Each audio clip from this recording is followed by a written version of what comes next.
Ségolène Royal, ministre de l'Écologie, du Développement durable et de l'Énergie, est venue ce matin à La Rochelle pour installer le conseil de gestion du parc naturel marin de l'estuaire de la Gironde et de la mer des Pertuis. Madame la ministre, finalement la création du parc marin, un des objectifs, ça va être de favoriser la communication et l'information de toutes les parties qui sont concernées?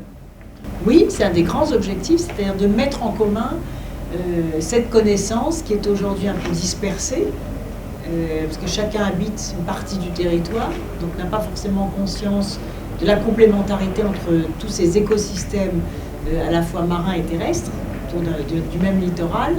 Et donc c'est la mise en commun de la connaissance de cet espace, de la façon dont les différentes activités économiques cohabitent, la façon aussi dont l'équilibre écologique est protégé, préservé, voire est amélioré en liaison avec les activités économiques.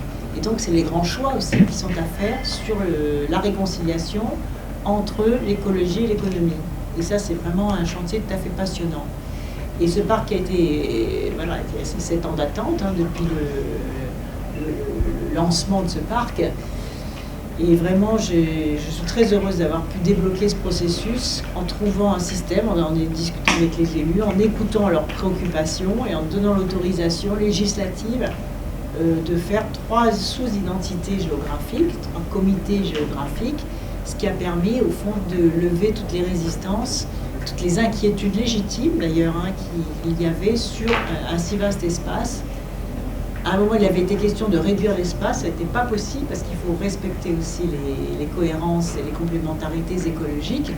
En revanche, c'était au mécanisme de gestion de s'adapter à l'espace et pas à l'espace d'être réduit pour tenir compte des contraintes de gestion. Donc, je crois que c'est ce qui a été fait et ce qui a permis d'accélérer le processus. Philippe Pisson, comment s'est déroulée votre élection? Le mieux possible, puisque j'ai été élu. Non, mais écoutez, voilà, un premier tour, j'étais en tête au premier tour, un second tour avec 2 candidats, et puis un score sans appel, donc je ne crois pas de problème particulier. On a vu qu'il y avait donc plusieurs objectifs qui avaient été définis pour ce parc marin. D'après vous, y a-t-il un objectif qui serait plus prioritaire qu'un autre? Écoutez, c'est trop tôt aujourd'hui pour commencer à hiérarchiser.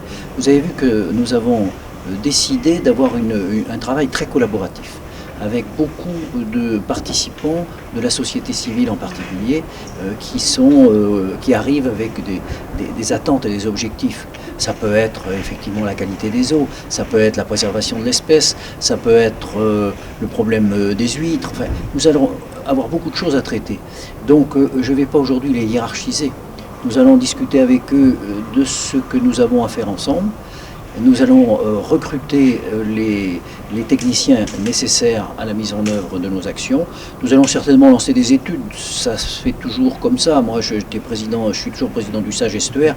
Nous avons fait beaucoup d'études de façon à savoir exactement le diagnostic, l'état des lieux et savoir où il faut porter son action pour l'amélioration. Donc tout ça va se faire dans le temps. Il est un peu trop tôt aujourd'hui pour vous dire ce qui va être la priorité des priorités. Un des objectifs de Madame Ségolène Royal, c'est de rassembler les gens et de les mettre autour d'une table. Aurez-vous, vous également, les mêmes objectifs? Absolument.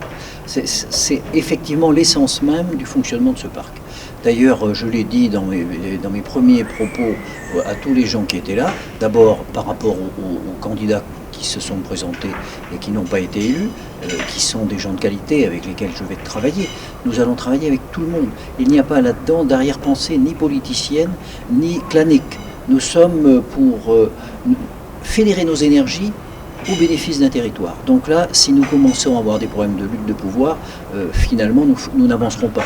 Donc ça n'est pas du tout mon objectif. Moi, je n'ai pas souhaité être président de ce parc pour des ambitions personnelles. Je suis plutôt dans une perspective d'abandonner des mandats. J'ai abandonné le conseil départemental. J'abandonnerai la députation en 2017, je l'ai annoncé. Je suis plutôt donc pour me concentrer sur le territoire, dans les années électives qui me restent, sur des priorités qui sont concrètes. Et celle-ci en est une. Je suis très attaché à ce territoire, à l'ensemble de ce territoire, l'estuaire en particulier, mais tout ce Pertuis. J'ai une maison à Saint-Palais-sur-Mer, donc je suis très concerné aussi par ce qui se passe ici. Et vraiment, je crois qu'il y a beaucoup de choses à faire. Donc c'est ça ma priorité. Et c'est pas celle d'essayer de faire un tremplin électoral pour quoi que ce soit. Donc je suis très serein par rapport à ça. Je n'ai pas d'adversaire dans ce parc, je n'ai que des collaborateurs, des amis et des collègues avec lesquels je vais travailler au bénéfice, encore une fois, de l'ensemble du territoire de l'estuaire et des Pertuis. Finalement, la création de ce parc marin va permettre de tourner une page, d'en ouvrir une autre et de peut-être d'avoir des comportements différents, peut-être des méthodes de travail différentes, puisque vous estimez qu'il faut que chacun puisse participer et apporter contribution. Comment vous allez travailler concrètement ?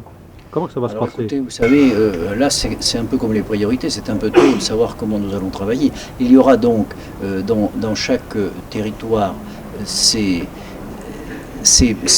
périmètres territoriaux qui auront eux-mêmes des réflexions sur ce qui les concerne dans chacun des pôles territoriaux, et puis ensuite la transversalité au niveau de l'ensemble du Conseil. Et donc je crois qu'il faut que chacun des pôles aussi ait une latitude à la réflexion et à la proposition. Et il faut que nous nous retrouvions ici ensuite pour que l'ensemble de ces propositions soient mises en musique pour une action concrète sur l'ensemble du périmètre concerné. Donc je crois qu'on va beaucoup déléguer en responsabilité à ceux qui animeront les pôles de façon que chacun soit investi de cette mission et encore une fois que nous soyons le plus efficaces possible. Vous pensez que cette nouvelle mission va donc peser sur vos épaules ? Oui, bien sûr, mais je le savais avant, c'est un challenge difficile.